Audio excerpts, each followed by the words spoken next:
Hey guys, welcome to today's lesson. Today we'll be learning another Bob Marley classic redemption song. This was one of the first songs I ever learned.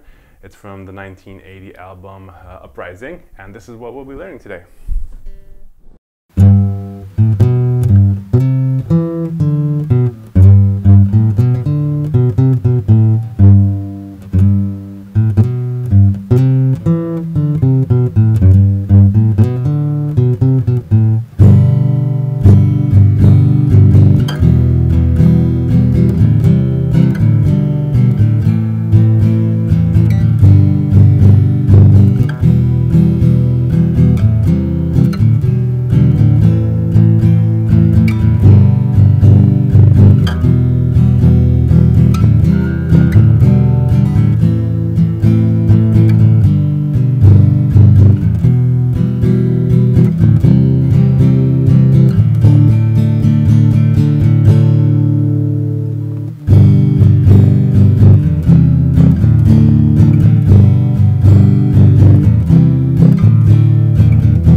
So that's what we'll be learning today. This is perfect for beginners. It uses very simple open chords, and if you're a singer, you like singing, then this will be a great song for you as well, because it's pretty easy to sing along with. So let's just get on into it. Let's have a look at the intro. We'll be plucking notes on the G major scale, and please line up your fingers according to the frets. So the first finger goes to the first fret, second finger, second fret, third finger to the third fret. And whenever we pluck the second fret, you'll use your second finger, third fret will go to the third finger, okay? So it's pretty easy. Here it is.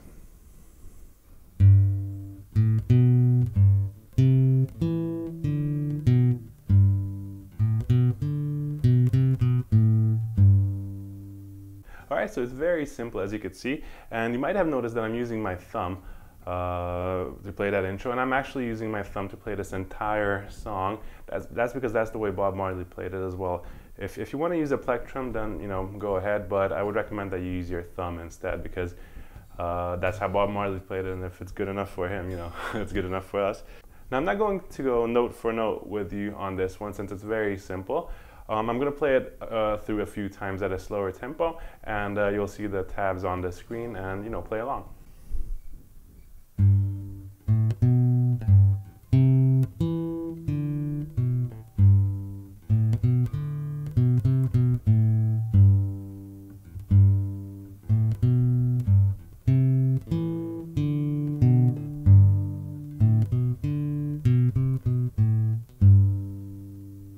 Alright, good job. So if you need to, then practice that a bit. And if you got that down, then we can add some hammer-ons as well. Have a look.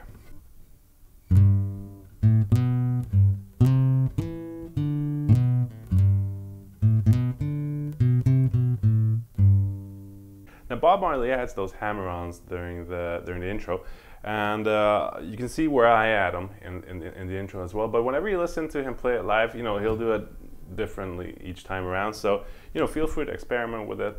Add a hammer-on or leave it out. Doesn't really matter, as long as you think it's good, it sounds good, then it is good. Okay. So let's have a look at the chords you'll be playing during the course of the song. First, we'll have a G major. Then we'll have an E minor. Then we'll switch to a C. And with the C, you'll want to move your thumb over to the low E string and just mute it, because we'll be strumming these chords, and we don't really want the low E string sounding. Okay. Next, we'll have a G over B. And you may not be familiar with this one. This is your second finger on the second fret of the A string, and your pinky goes over to the third finger of the B string. And again, you'll be muting the low E string here with your thumb, okay? And then you'll move on to an A minor. All right, so let's go through those chords again and try to concentrate on getting those chord changes fluent, okay? So first we have a G. And the E minor is pretty easy because you don't really need to move your middle finger. You just move it over a bit and put your ring finger down. then you'll change to a C, then this slash chord, and then the A. So learn to switch between those chords, and try not to, when you switch between a chord, don't take all your fingers off like this, okay? Try to make the smallest amount of finger movement as possible.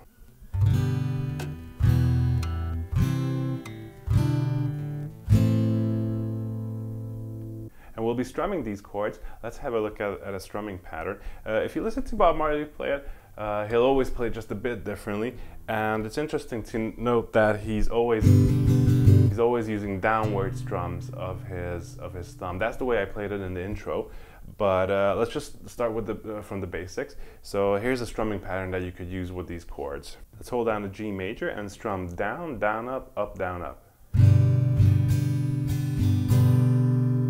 Okay.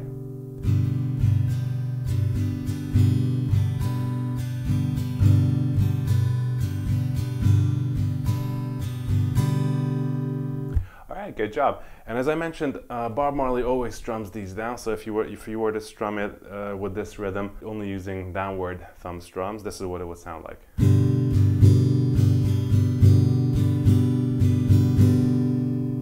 Okay, so that's pretty cool as well. If you strum it this way, you'll notice that the bass notes are accented a bit more, since you don't have these up strums on the treble strings, and that just makes it all the more authentic.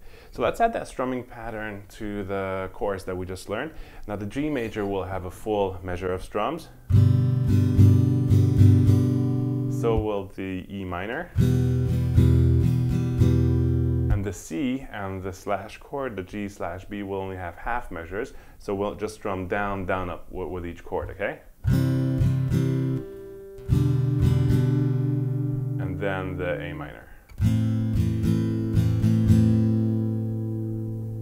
Okay, so the G and the E minor had the entire strumming patterns.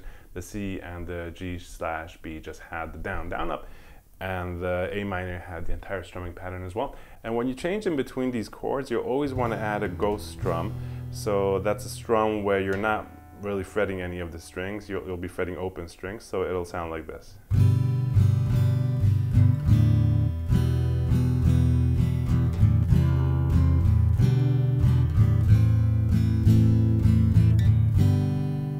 Alright, so if you're not familiar with ghost strums, get used to them, because they're really useful in making your chord changes a bit more fluent, since you have that much more time to change to the next chord. So you have an extra strums time to change to the next chord, okay?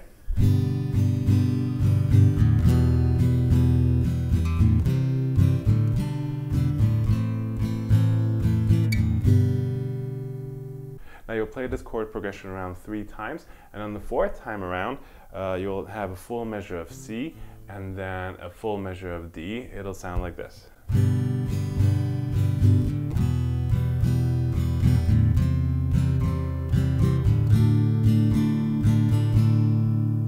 And that will take us into the next part of the song. And for the final D chord, you don't really need to play that entire strumming pattern like that. You could do this. He does that sometimes, not always, but sometimes he does that, and it sounds good. It builds the tension as you move into the chorus of the song. So all that is just holding down the D chord, and so you have 8 down strums over there, and the last down strum, the 9th down strum, it's actually part of the next part of the song, where he starts saying, "Won't you let me?" I can't sing, but that's already part of the next part of the song, okay? Now we already learned the chords that we'll be using for this part of the song, so that'll be a G for an entire measure, then a C for half a measure, and then a D. That's for half a measure as well. So let's just play it together around twice.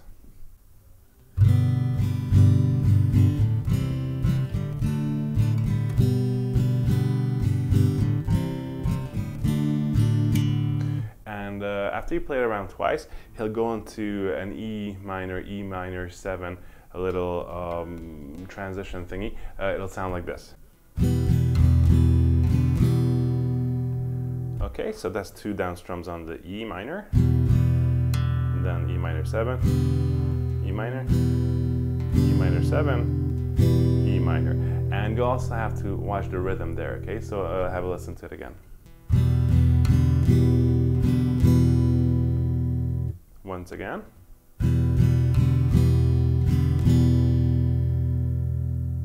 Okay, and after he plays that, he'll play a half measure of the C, and then the D.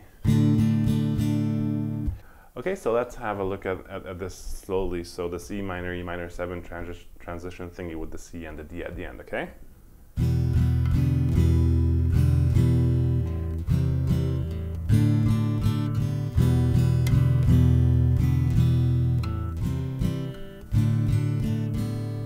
He'll either play that around once or twice, depending on his mood, because you know he always does it differently in each of his recordings.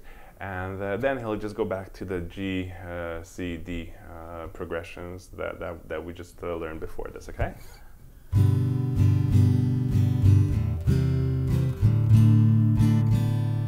Now, since this is a solo acoustic song, you can vary that up. So, you know, you could